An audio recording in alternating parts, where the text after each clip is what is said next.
இந்த சிரிக்கி என்ன பண்ணிக்கிட்டு இருக்கா என்னன்னு ஒன்றும் தெரியலையே. வீடு வராமல் இன்ன வரைக்கும் என்ன பண்ணிக்கிட்டு இருக்கா? விரவு உடைக்கும் போது கூட வீட்டில் வந்து ஒரு வேலை வெட்டி பார்க்க மாட்டேங்கிறா. ஊரே சுற்றுறாளம்மா. எங்கே போயிருப்பா? ஒன்றுமே புரிய மாட்டேங்குதே. போகணுமுன்னாலும் எடுத்து தொலைய மாட்டேங்கிறா. இங்கே தான் இருக்கேன் என்னன்னு சொன்னால் பரவாயில்ல, எதையும் சொல்லாமல் போயிருக்காளே. கோகிலா இருக்கா பாரு, அந்த சிறுக்கியோட சேர்ந்தானால கெட்டு குட்டிச்சவரு தான் போ.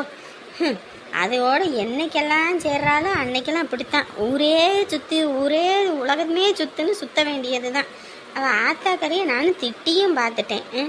புள்ளைய ஒழுங்கா வளடின்னு. என்ன புள்ள லட்சணமாக வளர்த்துருக்காளோ தெரியல. எங்கே போய் தொலைஞ்சான்னு தெரியல இவளும். புள்ளத்தாச்சிக்காரி முதல்ல மாதிரி இல்லை. உடம்பு எதுக்கும் ஒத்துழைக்கலை அப்படி இப்படின்றா. வீட்டு வேலை பார்க்கறதுன்னா அந்த வழி இந்த வழின்றா. உலகமே சுற்றுறதுக்கு மட்டும் எந்த வழியும் வராதா இவளுக்கு? நம்மளதான் ஏமாத்திக்கிட்டு திரியிறா போல இருக்கு. மாமியார் வீட்டில் பாரு பம்பரமாக வேலை பார்க்குறா. இங்கிட்டு இந்த வேலை பார்த்து முடிச்சோடனே அங்கிட்ட அந்த வேலை பார்க்கறது இந்த வேலை பார்க்கறது. ஐயா புருஷன் வீட்டிலனா எல்லா வேலையும் பார்க்குறாளுங்க. பெத்த வீட்டுக்கு வந்தால் தான் ஒரு வேலையும் பார்க்கறதுக்கு முடிய மாட்டேங்குது. இருக்கட்டும் பார்த்துக்கிறேன் இவளுக்கு. எங்கிட்ட போய் சுற்றினாலும் ராத்திரிக்கு வீடு வந்து ஆகணும்ல. அப்போ இருக்குது வயிறு காஞ்சி போனால் தன்னவால வீடு வருவா. ஐயோ என் புள்ள. மாமா என்ன மாமா பண்ணிட்டு இருக்கீங்க? கம்பெனி இருங்க மாமா. ஐயோ என் புள்ள. மாப்பிள்ள என்னை விடுங்க மாப்பிள்ள, என்னை விடுங்க. இந்த படுபாவியால என் புள்ள ரொம்ப கஷ்டப்பட்டுட்டா மாப்பிள்ள. இவனை சும்மா விட மாட்டேன். இன்னைக்கு இந்த நிமிஷமே இங்கேயே போட்டு தள்ளிட்டு நான் ஜெயிலுக்கு கூட போறேன் மாப்பிள்ள. என்ன மாமா பேசிட்டு இருக்கீங்க? நீங்க ஜெயிலுக்கு போனா எல்லாம் நல்லபடியா நடந்துருமா? அந்த குற்ற உணர்ச்சியோட எங்களால நிம்மதியா தான் வாழ முடியுமா? என்ன மாமா பேசிட்டு இருக்கீங்க? அதுவும் இல்லாம இந்த பயலை கொண்டுட்டு நீங்க போய் ஜெயிலில் இருக்கணும்னு என்ன தலையெழுத்து இருக்குது? அவன் பண்ற பாவத்துக்கும் புண்ணியத்துக்கும் அதுக்கேற்ற தண்டனை கொடுக்கும் கடவுள். நீங்க போய் இந்த மாதிரி பண்ணீங்கன்னா அப்ப அத்தையோட நிலைமை என்ன ஆகுறது? மாப்பிள்ள நீங்க இருக்கீங்க மாப்பிள்ள, இவளை பாத்துக்க மாட்டீங்களா? ஆனா இந்த படுபாவியை சும்மா விட மாட்டேன் மாப்பிள்ள, சும்மாவே விட மாட்டேன். ஏண்டா என் பிள்ளைய என்னென்ன டார்ச்சரை நீ பண்ணி இருக்கிற? காதலிக்கும் போது எடுத்து வச்சு இந்த போட்டாவெல்லாம் காட்டி என் பிள்ளைய மிரட்டி இருக்க. இவன் என்கிட்ட சொல்லும் போது அப்படியே எனக்கு உள்ளுக்குள்ள அப்படியே திக்கு திக்கு திக்குன்னு எரிஞ்சுது. அன்னைக்கே உன்னை வீடு பூந்து குழந்து கட்டினேன் தானே. அப்படி இருந்தோம் மேற்கொண்டு என் பிள்ளைய நீ சீன்றனா உனக்கு இம்புட்டு நெஞ்சலத்தை இருக்கும். அடே என் பிள்ளைக்கு யாரும் இல்லைன்னு நினச்சிக்கிட்டியா நீ? அப்பேன் நான் இருக்கேன்டா, நான் இருக்கேன். நானும் போனா போகுது அப்படின்னு உங்க ஆத்தா அப்பன் முகத்துக்காக விட்டுட்டு இருந்தா நீ என் குடியை கெடுக்கிறதுக்கு என்ன வேணாலும் பார்த்துக்கிட்டு இருக்கியா நீ? அடே என்ன தம்பி நீங்க இப்படி எல்லாம் பேசிக்கிட்டு இருக்கீங்க? அவன் என்ன பண்ணுனா? அதுக்கு போய் எப்படி அருவாளெல்லாம் எடுத்துக்கிட்டு வந்து வெட்டுறதுக்கு வரீங்க? இங்க பாரு, நீ ஒன்னும் நல்ல பிள்ளையெல்லாம் பெத்து வைக்கல. பக்கா பொறுக்கி ஒன்னா நம்ம பொறுக்கிய பெத்து வச்சிருக்க. களவாணி பைய, திருட்டு பைய. என்னப்பா இப்படி எல்லாம் பேசுறீங்க? இங்க பாரு, உன் புள்ள ஒன்றும் ரொம்ப நல்லவன் கிடையாது. என் புள்ள வாழக்கூடாதுன்னு அவன் என்னென்ன வேலை பார்த்துருக்கான் தெரியுமா? அவன் என்ன பார்த்தான்? இங்க பாருங்க, நீங்க என்ன வேணாலும் திட்டுங்க. எங்க அம்மாவுக்கு நான் செஞ்சது எதுவுமே தெரியாது. அது பாவம் அப்பாவி. நான் பண்ணதுக்கு எதுக்கு அதை திட்டுறீங்க? என்னடா பண்ணி தொலைஞ்ச அப்படி அவங்க திட்டுற அளவுக்கு? இந்த பொறுக்கி ஊரை விட்டு கூட்டிட்டு போயிட்டல்ல. ஆனா இவன் ஊரை விட்டு போகியும் இந்த ஊரை விட்டையும் எங்க பிள்ளைய விட்டும் போகாம என் வீட்டையே சுத்தி நோட்டம் விட்டுக்கிட்டு வந்திருக்கான். அது மட்டும் இல்ல, இந்த பொறுக்கி நாய் நான் என் பிள்ளைக்கு பட்டு எடுக்க போன அன்னைக்கு தனியா பேசணும்னு சொல்லி என் பிள்ளைய கூப்பிட்டு அவன் மண்டைய பொளந்து அவளை ஆஸ்பத்திரியில் வச்சு வைத்திய செலவை பார்த்து எம்பிட்டு கஷ்டப்பட்டு கூட்டிட்டு வந்திருக்கோம் தெரியுமா? அப்படி இருந்தும் சும்மா விட்டான் அவன் பையன். இதே ஊர்ல சுத்திக்கிட்டு என் பிள்ளைக்கு காதலிக்கும் போது எடுத்து போட்டோவெல்லாம் ஒவ்வொன்றா அனுப்பி இதெல்லாம் காட்டி உன் கல்யாணத்தை நிறுத்துவேன், உன் வாழ்க்கையை நான் நிம்மதி இல்லாமல் ஆக்குவேன் அப்படி இப்படின்னு சொல்லி என் பிள்ளைய பிளாக்மெயில் பண்ணிக்கிட்டு தெரிஞ்சிருக்கான். இவ்வளோத்தையும் பண்ணிவிட்டு என் பிள்ளைய கல்யாணத்தை கெடுப்பேன்னு சொல்லியிருக்கான். இவனுக்கோசரம் என் பிள்ளைய வீட்டில் நிம்மதியாக ஒரு சோறு கூட திங்க விடாம அவளுக்கு திடுதுப்புன்னு நாங்கள் அவசரமாக கல்யாணத்தை பண்ணி கொடுத்து எம்பிட்டு பெரிய இது பண்ணி விட்டான் தெரியுமா? இப்போ ஒன்றும் தெரியாத மாதிரி நீ வந்து நடிக்கிறியா? இவ்வளோ விஷயம் உன் பையன் பண்ணி இருக்கான். ஏன் அது கூடவும் உனக்கு தெரியாது? ஏன் அவன் வீட்டில் இல்லைன்றது கூடவும் உனக்கு தெரியாது? என்ன 2 பேரும் கூட்டு களவாணிகளா? இங்கே பாரு, சோழியை முடிச்சு கொடுவேன். எங்ககிட்ட எல்லாம் இந்த வேலை வச்சுக்கிட்டீங்கன்னா. உங்களை மாதிரி நாங்கள் பணங்காசு இல்லாதவங்களா இருக்கலாம், ஆனால் நாங்கள்லாம் சுயமரியாதையோட வாழ்றவங்க, புரிஞ்சுக்க. என்னடா இவங்க இப்படி எல்லாம் சொல்றாங்க? இந்த அளவுக்கு அடி பண்ணியிருக்கே நீங்க? அம்மா, நான் நிறைய தப்பு பண்ணியிருக்கேம்மா. இந்த தப்பு அந்த தப்புன்னு இல்லை. உங்கள் பொண்ணை நான் காதலிச்சேன் தான், உயிருக்கு உயிரை காதலிச்சேன். என்னோட காதலை எப்படி வெளிப்படுத்துறதுன்னு தெரியல. எனக்கு வேலை இல்லை, பொழப்பு இல்லை. ஆனால் நான் உங்கள் பொண்ணை உண்மையானதை காதலிச்சேன். ஆனால் உண்மையை காதலிச்சா இப்படி தான் அந்த பொண்ணை பிளாக்மெயில் பண்ணுவியா? இதுக்கு பேர் தான் உண்மையான காதலா? சொல்லு பார்ப்போம். உண்மையை காதலிச்சிருந்தீன்னா நீ அவளுக்கு பிடிச்ச மாதிரி நடந்திருக்கணும். அவள் வாழ்க்கை கெடுக்கணும்னு ஒவ்வொன்றையும் பண்ணியிருக்க கூடாது. ஏதோ எங்கள் மாப்பிள்ளை நல்லவராக இருக்க போக எங்களுக்கு எந்த பிரச்சனையும் இல்லை.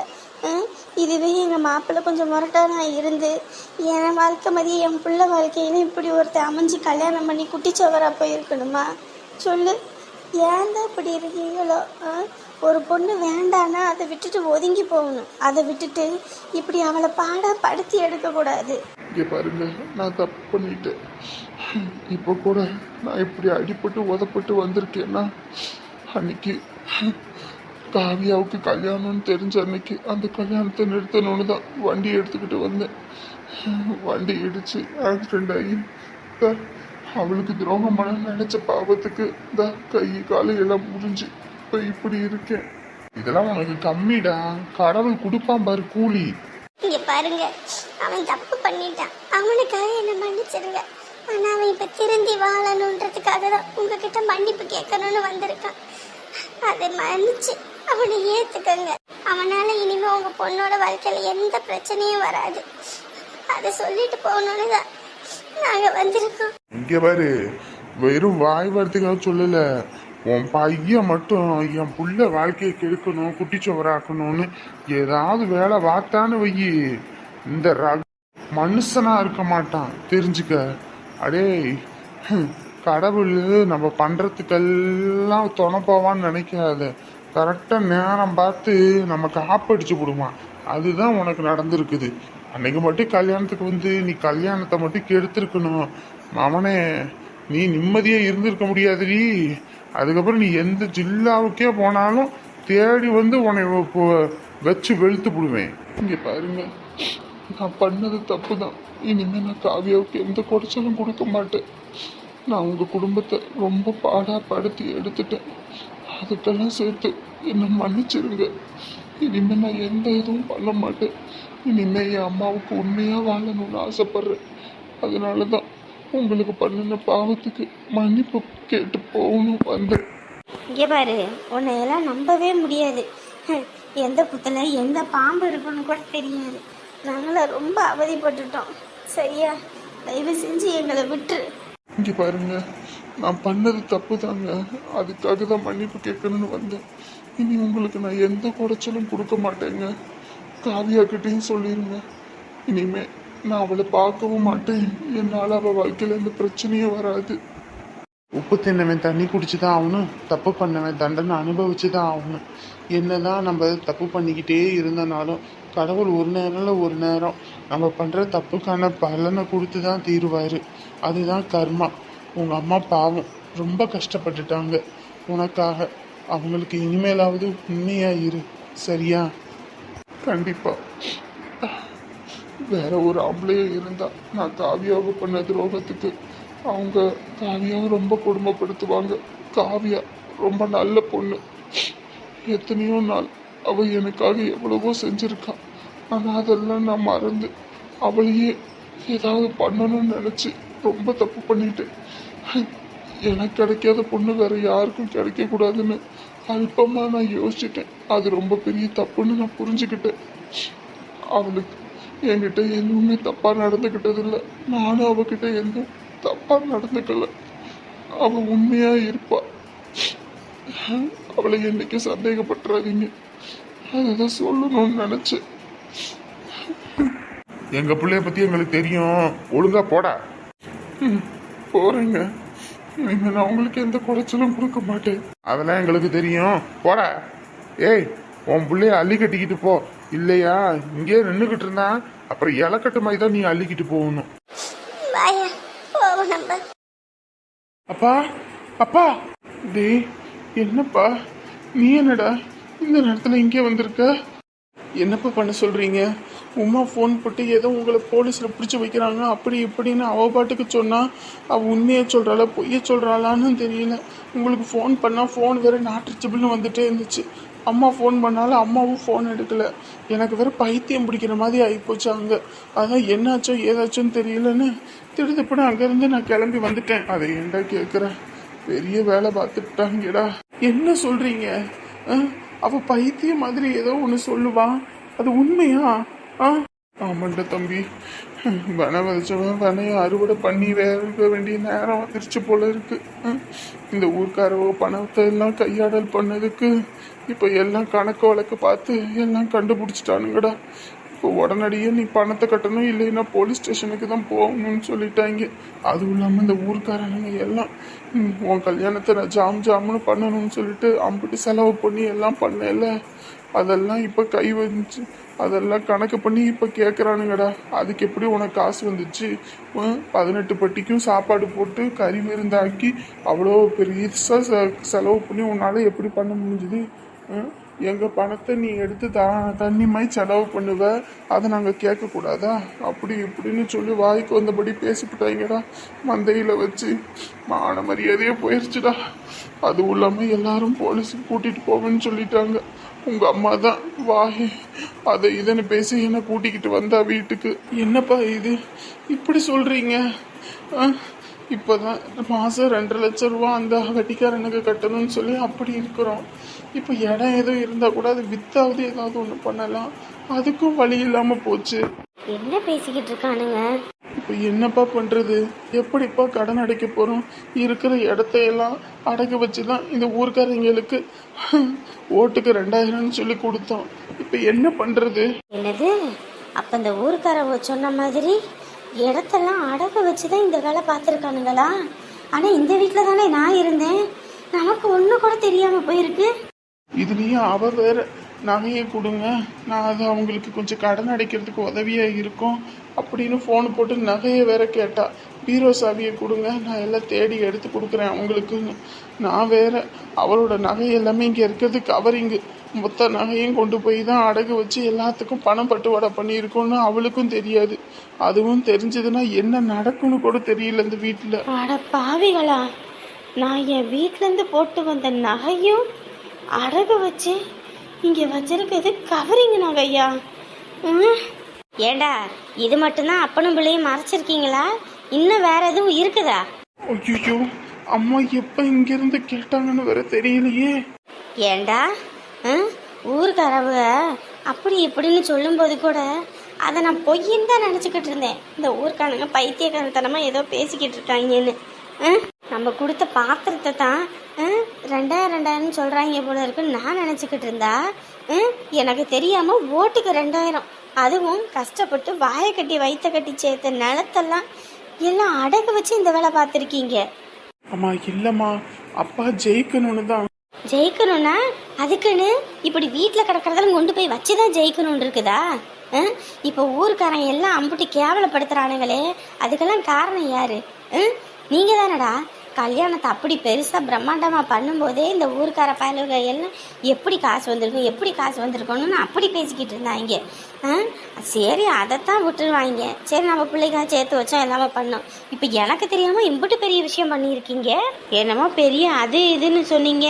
இப்போ என் நகையையும் அடகு வச்சிருக்கீங்களா? ஐயோ உமா, அது என்ன உமா? கஷ்டப்பட்டு எங்கள் அம்மா எங்கள் நிலத்தெல்லாம் விற்று எல்லாம் கொடுத்தா அந்த இதையும் இப்படி பண்ணியிருக்கீங்களே, நீங்களாம் மனுஷங்களா? ஒரு நகையை எடுக்கணும்னா கூட சொல்லிட்டு எடுக்கிறது இல்ல. என்ன பழக்கம் இதெல்லாம்? என்னமோ பெரிய ஜமீன் குடும்பம், பெரிய குடும்பம், அப்படி இப்படி நீங்க கடைசியில பார்த்தா இப்படி திருட்டுத்தனமா இருக்கீங்க. உமா இங்க பாரு. அடைச்சி வாய மூடு. இவ்வளோ கேவலமானவங்களா நீங்களாம்? பெரிய இவங்க மாதிரி பேசுனீங்களே, உங்க குடும்ப லட்சணம் இதுதானா? அவ கேட்கறாள்ல நாக்க பிடிங்கிற மாதிரி, அப்ப நம்மளே என்ன பார்த்துக்கிட்டு நிக்கிறீங்க? வாய் பேசுங்க. இங்க பாரு, எல்லாம் அப்பா ஜெயிக்கணும்னு தான். உங்க அப்பன் ஜெயிக்கணும்னா உங்க வீட்டு நிலத்தை வீங்க, இல்லை என்னமோ பண்ணி தொலைங்க. எங்க வீட்டில் போட்ட நகையை எதுக்கு எடுத்த? பெரிய இவன் மாதிரி பேசுனல்ல. வீட்டில் எனக்கு, நான் இதே வீட்டில் தான் இருந்திருக்கேன், எனக்கு தெரியாம நீ நகையை எடுத்திருக்கிற? இல்ல, அது வரதட்சணையே வந்தது தானே, உனக்கும் எனக்கும் பொதுவானது தானே எடுத்தேன். உங்க அம்மா தான் சொன்னிச்சே நான் பிச்சைக்கார குடும்பம் பிச்சைக்கார குடும்பம்னு. ஏன் இந்த பிச்சைக்கார குடும்பத்துல இருந்து நகையை எடுத்த? எப்படிதான் இப்படி கேவலமானவங்களா இருக்கீங்களோ என்னமோ தெரியல. இங்க பாரு, எண்ணி 2 நாள் என் நகை நட்டு எனக்கு வந்தாகணும், இல்லைன்னா என்ன பண்ணுவேன்னு தெரியாது. இதெல்லாம் ஒரு குடும்பம்? ஏண்டா இவெல்லாம் நம்மள கேவலப்படுத்துற அளவுக்கு 2 பேரும் பண்ணிட்டீங்கல்ல.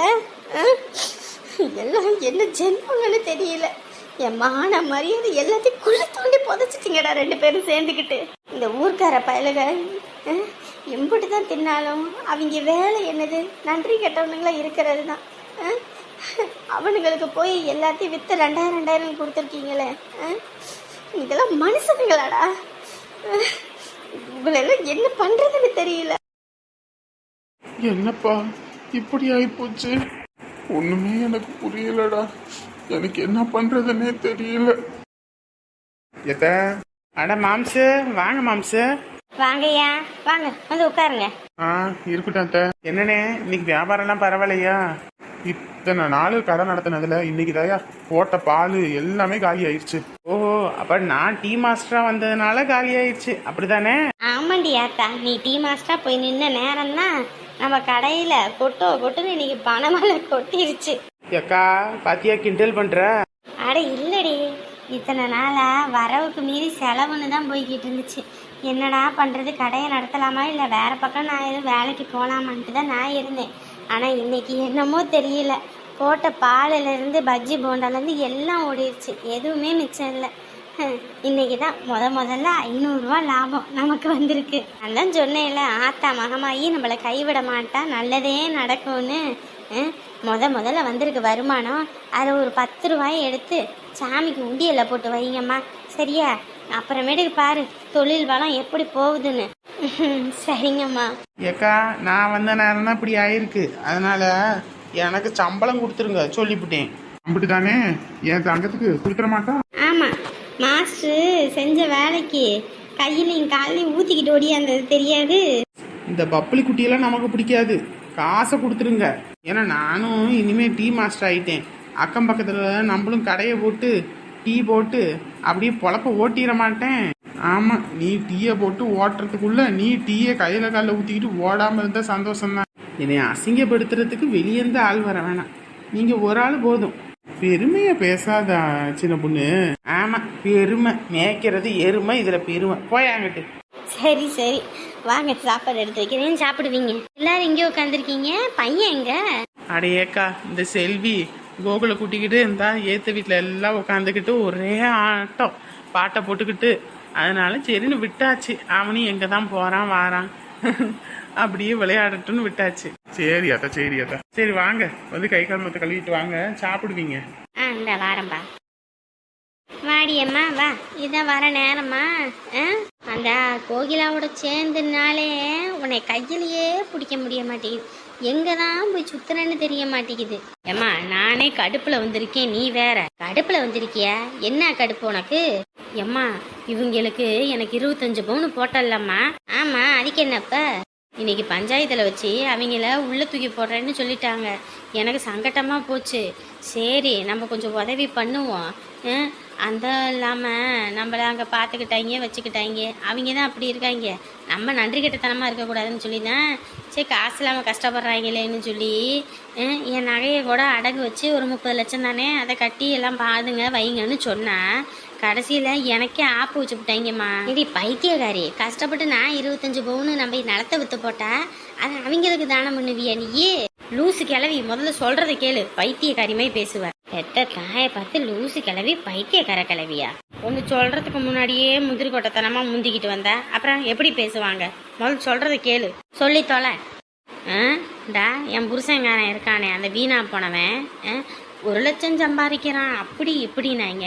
கடைசியில் பார்த்தா என் நகையை எடுத்துகிட்டு போய் அடகு வச்சு எல்லாம் 2,000 ஓட்டு கொடுத்துருக்காங்கம்மா. அதுவும் இல்லாமல் அந்த நகை எனக்கு தெரியாமல் இருக்கணுன்றதுக்கோசரம் கவரிங் நகை அதே மாதிரி வாங்கி வச்சுருக்காம்மா. அடப்பு, என்னடி இப்படி கேவலமானவங்களா இருக்காங்க? ஐய, எனக்கு அதை கேட்டோனையும் கோபம் வந்துச்சு பாரு. அப்படியே இருக்கிற ஆத்திரத்துக்கு மொத்த குடும்பத்தை என்ன பண்ணுவேன்னு தெரியாது, பத்திக்கிட்டு வந்துருச்சு. இந்த விஷயம் தெரிஞ்சோடனே சும்மா விட்ட அந்த தங்கம் சும்மாவே அந்த ஆட்டம் ஆடுவாளே, பிடிச்சி போட்டியானாலு பிடிச்சி போடாமல் இருப்பேன். ஏம்மா வீட்டில் ஒரு நிலம் இல்லை, நகை நட்டு இல்லை, எதுவுமே இல்லைம்மா. இருக்கிற வீடே கடனில் இருக்குது. இவங்க கூட போய் நம்ம என்னத்தை போய் வாழ முடியும்? அதான் 2 நாளில் என் நகை நட்டெல்லாம் வந்தாகணும்னு சொல்லிட்டு வந்துட்டேன். என்னடி இது பணக்காரங்க உன் வாழ்க்கை நல்லா இருக்குன்னு நினச்சி இந்த குடும்பத்தில் கட்டி கொடுத்தா நீ என்னடி இப்படி சொல்கிறவ? ஏம்மா அது பணக்கார குடும்பம் இல்லை, கடன்காரன் குடும்பம். காசு பணம்னு ஒன்றுத்துக்கும் லாக்கி இல்லை, சரியான துப்புக்கட்ட குடும்பம். இருக்கிற வீடு இப்போ இந்த லட்சணத்தில் இருக்குது. இனி ஊருக்காரவங்களோட கடனெல்லாம் அடைக்கணும். என்ன பண்ணுவீங்க ஏது பண்ணுவீங்கன்னு தெரியாது. எப்படியாவது நம்ம நகை வந்தால் போதுன்ட்டு நான் கிளம்பி வந்துட்டேன். அதுதான் சரி. என்ன பண்ணுவாங்களோ ஏது பண்ணுவாங்களோ, அவங்ககிட்டேருந்து நம்ம நகையை வாங்கினபடி நம்ம இங்கே சோத்துக்கும் தண்ணியும் கஷ்டப்பட்டுக்கிட்டு கிடக்குறோம். இவங்க சொகுசாக வாழறாங்க. ஆமாம்மா, விடக்கூடாது. நான் விடவே மாட்டேன். நம்மளை எத்தனை நாள் அசிங்கப்படுத்தினாங்க, பிச்சைக்கார குடும்பம்னு. இப்போ அது மட்டும் என்ன லட்சக்கார குடும்பமா? நம்மளுக்காவது இருக்கிறதுக்கு சொந்த வீடு இருக்குது, அதுங்களுக்கு இருக்கிறதுக்கு கூட வீடு இல்லை. இனி போனால் நடுத்தருவுக்கு தான் போகணும்.